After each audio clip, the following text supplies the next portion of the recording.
그래서 DSR을 계산하는 게 되게 복잡하고 네, 시중에 맞아요. 여러 가지 어플도 있는데 근데 은행원들 잘 안 알려줘요. 어떻게 일일이 다 바꾸니까. 그래서 제가 여기서 통밥으로 하나 알려드립니다. 네. 근데 시중 은행들은 우리 은행은 연봉 2배까지 됩니다. 막 광고를 하잖아요. 그거 못 받아 그만큼. 자, 그럼 일단 제일 중요한 게 현재 지금 대출 규제 정상화 방안이 네네. 발표가 됐습니다. 네네. 2022년 8월 1일부터 이제 바로 시행을 한다고 하는데 지금 규제를 풀어주는 건 좋은데 네. 아무래도 이제 금리가 너무 네네. 올라가고 그렇죠. 있고 앞으로도 이게 더 올라가는 그런 기조를 보이고 있어서 네네. 과연 얼마나 실생활에 도움이 될지 모르겠다 이런 또 반응이 나오고 있는데 네네. 총구님은 어떻게 보시나요? 일단 8월 1일 날 대출 규제 정상화, 그러니까 완화되는 방안이 처음으로 나왔거든요. 제가 보는 개인적인 뷰는 대출 규제 변곡점이 나온 것 같아요. 변곡점이라 함은 그동안에 이제 강화 일변도에서 완화되는 방향을 트는 그런 상황인데, 대출 규제가 강화된 건 2017년부터 바로 그 7월 달까지 강화 일변도였어요. 거의 한 4, 5년 동안. 맞아요. 근데 뭔가 8월 1일부터 LTV를 풀어준다는 시그널이 나왔다는 거는 굉장히 의미 있다고 보고, 완화에 있어서도 완급 조절이 좀 있었던 것 같아요. 대출 규제 강화가 그동안 4년간에 걸쳐서 조금씩 강화가 됐듯이. 맞아요. 근데 대부분의 사람들은 완화가 된다는 기대감에 한 번에 다 풀어주길 또 기대를 하는데, 기대했죠. 강화도 스텝 바이 스텝이었듯이 완화도 수급 조절하면서 주변의 시장 상황 보면서 풀어주지 않을까 싶고, 그 첫 번째 단추가 이제 생애 최초 그룹에 대해서 LTV를 80까지 다 풀어줬다. 굉장히 의미 있다고 저는 생각을 해요. 근데 한편으로는 이제 좀 아쉬운 점은 DSR 규제가 그대로 유지된 상태에서 LTV만 풀어줬기 때문에 약간 상단이 막힌 느낌? DSR을 잡아놓고 대출 한도만 열어줘봤자 소득이 적은 분들은 그 LTV 80을 다 찾아먹지를 못하는 상황이 벌어지기 때문에 약간 유리천장 같은 느낌이 들긴 하지만 LTV를 열어줬다는 거는 굉장히 의미 있다고 또 생각을 하고요. 또 하나 족쇄가 있었던 게 뭐냐면 처분과 전입 기한이 6개월이었는데 맞아요. 그거를 그것도 되게 실거주 네, 하시는 맞아요. 분들도 너무 힘들었어요. 그렇죠. 이게 또 집이 사는 거는 그래 내 돈 주고 사는 거니 이렇게 계약이나 이런 걸 할 수 있는데 문제는 내 집이 뭔가 팔려야지만이 이게 그렇죠, 가능한데 6개월 안에 이게 어떻게 가능하냐. 굉장히 바빴단 말이에요. 원래는 그게 2년이었거든요. 2년에서 1년, 1년에서 6개월로 계속 유지가 됐었는데 그러다 보니까 6개월 안에 팔리지도 않고 뭐 교환이라든가 뭐 자녀나 부모님한테 소유권 이전해버리고 이런 상황들이 이루어졌었는데 그거를 2년으로 늘려주니까 갈아타실 분들도 뭔가 편안하게 이사하고 집도 2년 안에 팔고 이런 조건들이 나와서 무주택자나 1주택자 그룹들은 뭔가 완화된 조치를 그대로 받을 수 있을 것 같긴 합니다.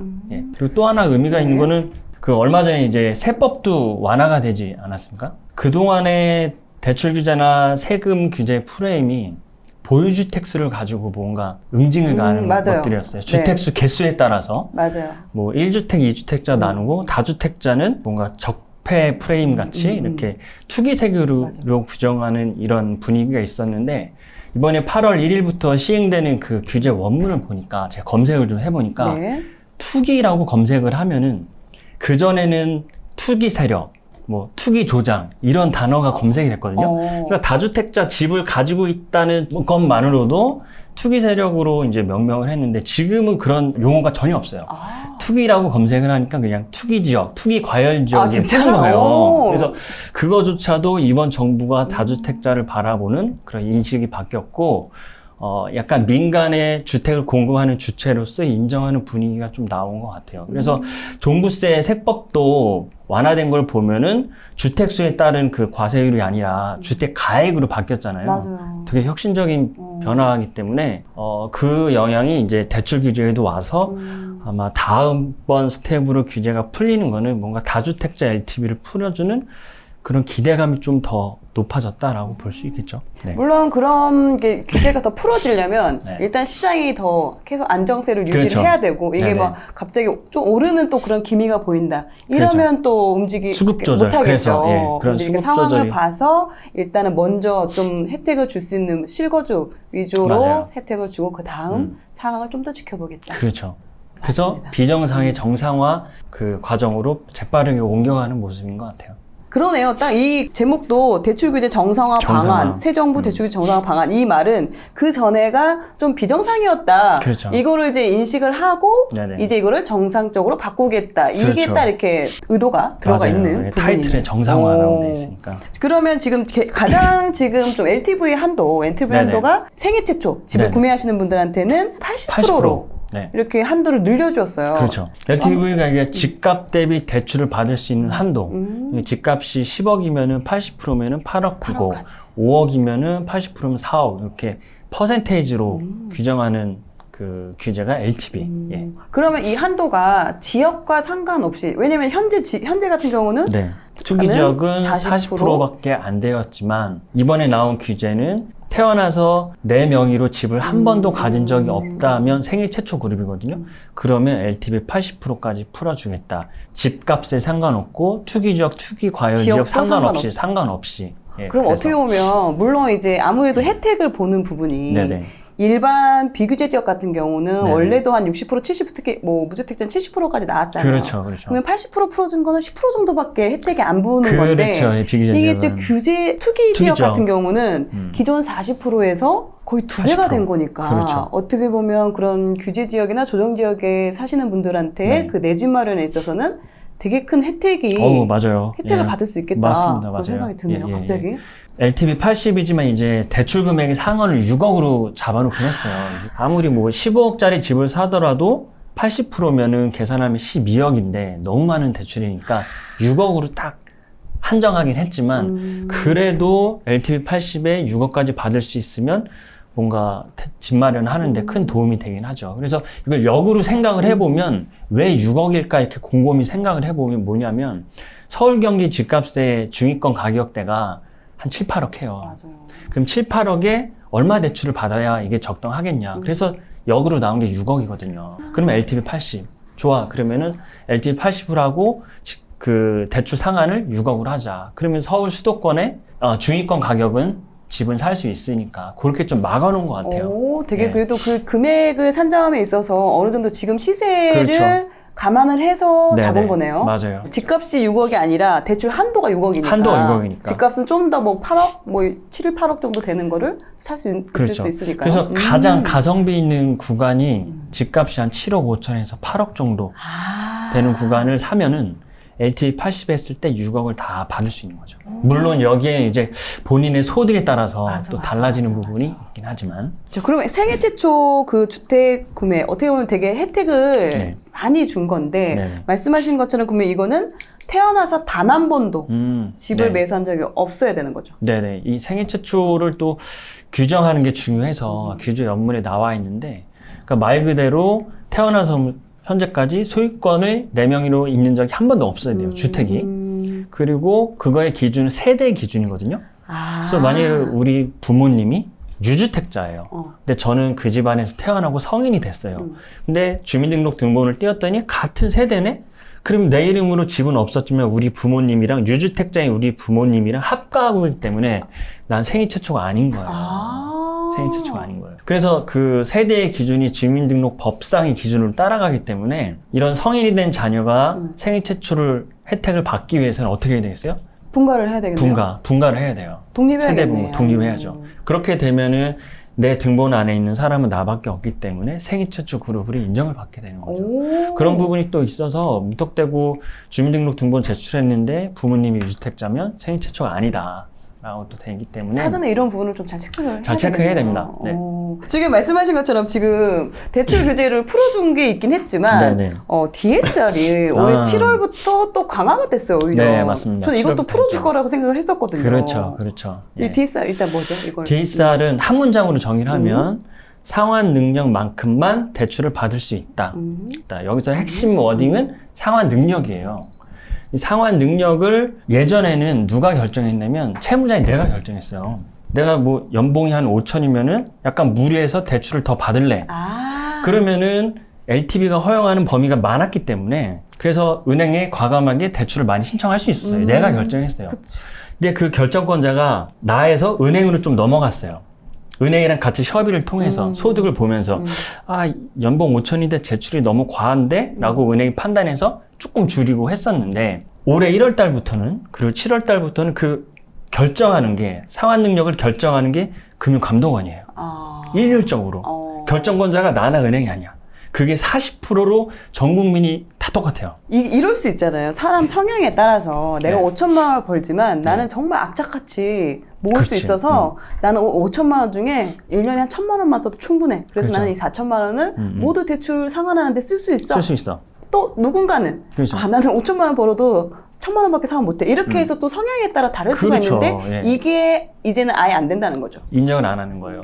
그래서 월급 외에 다른 부업이 있고 하면은 대출을 좀 많이 받고 열심히 상환하고 이렇게 자산을 불리는 게 우리의 과정이었는데 DSR이 도입되고 나서는 그 40%의 모든 기준이 예외 없이 다 적용이 되고 있어요. 예외는 조금 있긴 하지만 그러다 보니까 그 국세청이 신고하는 소득 기준으로 대출을 받게 되는 현상이 1월부터 벌어진 거예요. 7월부터는 더 강화가 되고 그래서 그 DSR을 이해하는 데 있어서 그게 가장 핵심입니다. 지금 그러면 7월부터 강화된 게 어떻게 강화된 거죠? 강화된 거는 이제 가계대출을 받을 때 DSR 규제가 작동을 하게 되는데 내가 가지고 있는 총 부채가 총 부채라면 가계대출만 해당이 되는 거예요. 가계대출이 1억이 넘을 때 DSR 40%만큼만 대출을 받을 수 있다. 그래서 보통 우리가 집 사고 할 때 1억 넘게 받잖아요. 내 집 마련할 때는 대부분 다 해당이 되어서 DSR 40%만큼만 대출을 받을 수 있게 되는 거예요. 이렇게 되다 보니까 소득이 5천인 사람, 1억인 사람, 1억 5천인 사람 40%에 해당하는 금액이 다 달라요. 당연히 소득이 많은 사람이 대출을 많이 받을 수밖에 없는 구조. 생애 최초랑 좀 연관돼서 설명을 드리면 생애 최초 LTV가 80인데 대출의 한도가 맥스가 6억이잖아요. 네네. 근데 모든 사람이 6억을 받을 수 있는 게 아니에요. DSR 40에 걸리니까. 그래서 아까 집값이 한 7억 5천 되는 게 제일 LTV 가성비 있다. 80에 6억이라고 했는데 이 6억을 받으려면 연봉이 얼마예요? 8,200 정도 돼야 돼요. 이거는 그러면은 역산한 부부 거예요. 합산인가요? 부부 합산. 아. 부부 합산해서 8,200 정도. 이렇게 대출이 얘기해주니까 전혀 더 없어야 돼. 쉽다. 아. 나도 없고 우리 배우자도 없고 대출이 전혀 없는 신혼부부가 합산해서 8,200이면 6억 다 받을 수 있어요. 뭐 중간에 신용대출이 있다거나 신용대출이 조금이라도 꺼지면 있으면 안 신용대출을 받으면 그 신용대출이 DSR을 이미 차지하고 있기 때문에 대출 금액이 몇 억씩 줄어들어요. 그래서 DSR을 계산하는 게 되게 복잡하고 네, 시중에 맞아요. 여러 가지 어플도 있는데 가장 정확한 거는 은행 가서 물어보는 거거든요. 근데 은행원들 잘 안 알려줘요. 어떻게 일일이 다 바꾸니까. 그래서 엑셀로 돌려보는 게 가장 좋은데 제가 여기서 통밥으로 하나 알려드립니다. 네. 내 연봉만큼 신용대출이 있으면 계산할 필요도 없이 그거는 DSR 25%예요. 5천인 사람, 연봉이 5천인 사람 5천만 원짜리 신용대출. 1억인 사람 1억짜리 신용대출 있으면 그냥 DSR 25%야. 이미 차지 그렇게 들어간다. 그러면은 15%만큼 대출을 모기지를 받을 수 있는 거고 여기서 요새 신용대출 한도가 연소득에 막혀 있는 게 지금 풀렸거든요. 네. 상단이 2배, 많게는 2.7배까지 돼요. 그럼 DSR 40%까지 다 받을 수 있는 한도는 얼마큼이냐? 신용대출로 연봉이 1.5배. 그래서 내 연봉이 5천이면은 1.5배는 7,500까지. 그게 DSR 40인 거예요. 근데 시중 은행들은 우리 은행은 연봉 2배까지 됩니다. 막 광고를 하잖아요. 그거 못 받아 그만큼. 1.5배 정도면 DSR 40 다 채운다고. 그게 약간 또 달라요. 그 영업 현장에서 얘기하는 거하고 막상 서류를 가지고 대출 신청을 가서 연봉 2배 되죠? 했는데 DSR 40에 딱 걸려서 1.5배 이거네. 일단은 우리한테 와. 우리가 많이 해줄 거야. 그러니까 일단 우리한테 한번 물어봐 해놓고 가져오게 해서 그렇죠. 자격이 DSR 이 정도밖에 40이 안 이제 됩니다. 뒤에서 탁 걸리는 거죠. 그래서 냉정한 거예요. 그래서 그러면 어떻게 보면 집을 매수하려고 하시는 분들 같은 경우는 네네. 이런 신용대출을 오히려 좀 없애야 되겠네요? 미리 좀 그 신용대출을 정리하고 오셔야 그 모기지론을 제대로 다 받을 수가 있어요. 근데 그 정리를 어떻게 하냐고. 돈이 어디 있어서. 부모님한테 잠깐 빌려서 한다든가 아니면 뭐 친구한테 잠깐 꿔서 할 수도 있는데 사실 그게 쉽지가 않잖아요. 이런 경우 있잖아요. 네. 이런 경우. 그러니까 예를 들어서 이제 좀 마통을 미리 이제 한도를 뚫어놓는 경우도 있잖아요. 쓰진 않았지만 뚫어놓는 경우. 마통은 안 써도 DSR 계산이 잡혀요. 그 이건 아예 한도까지. 그냥 없애버려야겠네. 이 신용대출이 이렇게 DSR을 많이 차지하는 이유가 있나요? 그거는 이제 DSR을 계산하는 이제 방법이 있는데, 여러 가지 대출의 종류가 있잖아요. 주담대도 있고, 신용대출도 있고, 뭐 상가, 토지대출이 있는데, 신용대출은 내가 가지고 있는 대출의 만기 상관없이 그냥 나누기 5년이에요. 1년짜리 마통이건, 뭐 5년짜리 분할 상황이건, 나누기 5년. 근데 주담대는 우리가 보통 30년, 맞아요. 40년 받으니까, 그만큼 나누기 30, 나누기 40이에요. 그래서 똑같은 1억 원의 대출을 받았는데, 신용대출은 나누기 5년, 주담대는 나누기 30년이니까 DSR에서 차지하고 있는 비율이 완전히 차이가 나는 거예요. 그래서 이미 신용대출을 받은 분들은 모기지 신청해보면 대출이 5, 6천밖에 안 나오고 막 이렇게 되는 거니까. 그러면 내가 신용대출이 5천만 원 정도 연봉이 있고 네. 신용대출 5천만 원 쓰고 있어요. 네. 그럼 이게 25%로 했잖아, 네. DSR. 네. 근데 이걸 나머지 15%만, 그러니까 이거를 다 상환을 했어. 네, 5천만 원 다 상환했어. 그럼 이제 제로잖아요. 네. 이 상태에서 이제 주담대를 받으면 이게 5천만 원 정도를 받을 수 있는 게 아니라 훨씬 더. 이제 계산을 해봐야 되는데, 대략. 대략 한 4-5배는 더 받아요.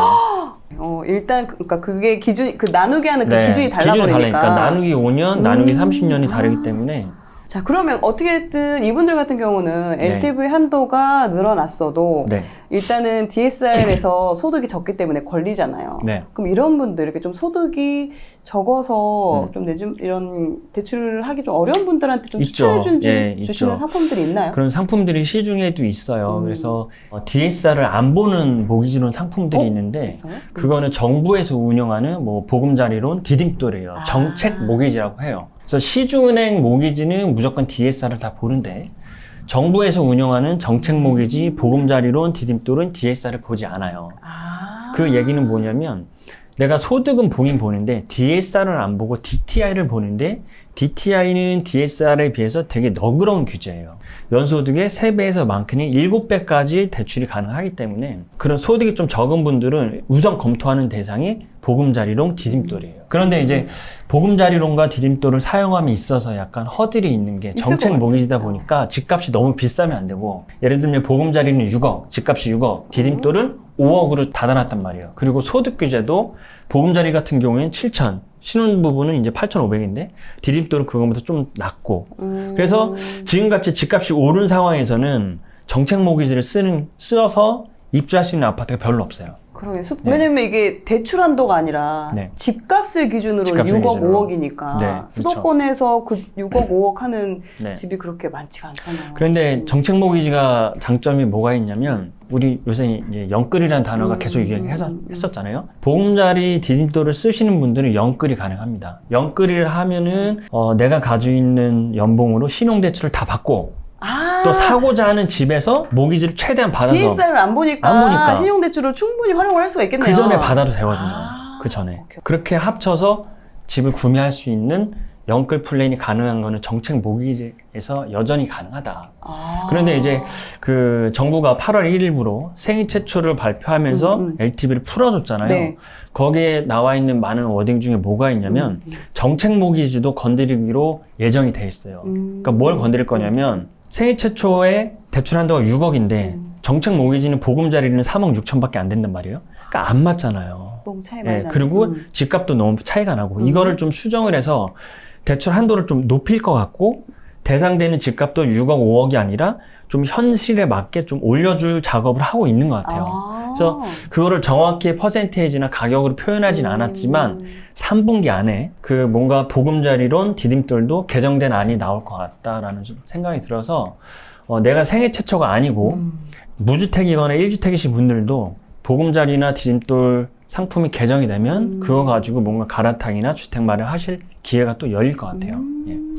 어떻게 보면 지금 실거주 하시는 분들한테는 집을 매수함에 있어서 그래도 최대한 정부에서 좀 정책적으로 지원을 좀 하려고 하는 그 의도가 앞으로도 더 기대를 해볼 수 있겠네요. 뭔가 금융을 이용해서 집을 사는 행위가 전 정권에서는 뭔가 금기시되는 행위라고 규정이 됐지만, 현재는 금융을 이용해서 이제 장려하는 그런 제도로 바뀌었기 때문에. 근데 또 지금 요즘 분위기가 안 좋다 보니까 이렇게 그러니까 이제 금리가 또 규제를 해줘도 금리도 오르고 요즘 시장 분위기도 안 좋고, DSR이 그러니까 여전히 막히고 있는 상황에서는 좀 쉽지가 않죠. 그래서 이 DSR을 좀 풀어줬으면 좋겠는데 여러 가지 이해관계가 있기 때문에 좀 쉽지 않은 것 같습니다. DSR을 풀면은 안 되나요? 왜 안 풀었을까요? 이게 이제 여러 가지 이해관계가 엮여 있는데 사실 이 DSR이 언급이 된 건 2013년이에요. 비단 우리나라의 문제가 아니거든요. 집값 잡으려고 DSR 도입했고 가계대출 못 받게 하려고 DSR 도입한 게 아니에요, 처음에. 글로벌 스탠다드예요. 아, DSR은. 그래요? 예. DSR의 개념이 이거잖아요. 소득 대비 적당하게 대출을 받아라. 이거는 이미 미국에서 유럽에서도 모기지 문화가 우리보다 발달되어 있는 데서는 이미 소득 대비해서 대출을 받게끔 돼 있어요. 좀 더 엄격해요. 근데 이거를 우리나라는 이제 중진국이고 뭔가 선진국 반열로 가기 위해서 이 DSR이라는 개념을 도입하기로 한 거예요. 예. 그래서 이 DSR 40을 도입을 하려고 2013년부터 계획이 있었는데 그때 당시 시장 상황이 녹록치가 않았단 말이에요. 2013, 14 요때는 경기 침체, 부동산 집값이 거의 오히려 부양이 필요한 상황인데 맞아요. DSR을 도입해버리면은 대출받을 수 있는 수요가 급감하지 않습니까? 안 그래도 집도 안 사는데. 그렇죠. 그러다 보니까 DSR 도입을 계속 미룬 거예요. 네. 그래서 DSR을 도입하려는 이유는 뭐냐면 대출 못 받게 하려고 하는 게 아니라 우리나라에 이제 시중은행이 있잖아요. 이 은행들이 글로벌 스탠다드에 충족하기 위해서는 뭔가 대출을, 영업을 건전하게, 재무 건전성이 유지하게는 지표 중에 하나가 DSR 규제가 있는 거예요. 그래서 BIS 비율이라고 이제 얘기를 네. 하는데, 그래서 간혹 이제 유튜브나 이제 블로그에서 대출 규제를 언급하는 포스팅을 보면 댓글에 이게 다 BIS 비율 뭐 바젤 3 때문이다라고 댓글 다시는 분들이 있는데, 똑똑해. 그분들은 되게 식견이 높으신 분들이에요. 정말 이거를 우리나라에서 보는 게 아니라 글로벌적인 뷰에서 보시는 거기 때문에 뭔가 DSR 규제는 그런 글로벌 스탠다드에 가기 위한 뭔가 은행의 건전성을 개선하기 위한 행동 중에 하나이기 때문에 DSR을 푼다, 대출을 더 받기 위해서 푼다, 그런 차원이 아니고 뭔가 우리나라의 은행의 그 건전성이 훼손될 위험이 있기 때문에 이거는 어느 정도 유지가 될 것 같아요. 그럼 이거는 당분간 풀기는 좀 풀기는 40% 비율 자체를 완화하는 건 어려울 것 같아요. 왜냐하면 이거 완화를 50%, 뭐 60% 해주게 되면은 대출을 더 많이 받게 되기 때문에 은행인 구조적으로 가계대출이 늘어나면 BIS 비율이 낮아지기 때문에 재무 건전성이 안 좋다라는 평가를 받게 돼 있어요. 그래서 가계대출을 많이 늘리면 안 돼요. 은행 입장에서는. 가계대출보다 기업대출, 사업자, 대기업 대출을 늘려야 재무 건전성이 좋다라는 평가를 받게 돼 있거든요. 이거 일반적으로 우리가 이해했던 거랑 약간 좀 다른 게 달라요. 대체적으로는 그러니까 거의 은행 위주 아니고 은행 위주잖아요. 어떻게 보면 은행의 건전성을 이제 유지하기 위해서 일반적으로 제가 생각하기에는 소득이 없는 상황에서 무리하게 대출을 일으키면 이게 부실이 될 수가 있고 그렇죠. 그래서 그런 부분 때문에 이걸 하는 것 같다 한다 이렇게만 생각을 했었거든요. 근데 이런 부분도 은행 입장에서도 있구나. 평가를 그렇게 받기 때문에 가계대출을 늘리는 것보다 기업 부채, 기업 대출, 대기업 대출을 늘려야 BIS 비율이 높아지거든요. 그러면은 글로벌 스탠다드에 맞게끔 가기 때문에 우리나라의 뭐 금융의 위상, 세계적인 뭐 위상, 선진국 반열로 가기 위한 준비 작업, 이런 여러 가지 이해관계가 있기 때문에 비단 집값 잡으려고 하는 게 이거는 아니에요, 사실. 그 맥락에는 이런 것들이 있다. 왜냐면 이렇게 또 다른 부분을 이야기를 해주셔서 이해하는 데 있어서 그런 것도 이렇게 또 연관이 있어서 그래서 잘 안 풀어주려고 하겠구나. 그렇죠. 예, 그거는 양보 못 할 거예요. 그래서 이해가 될 것 같아요.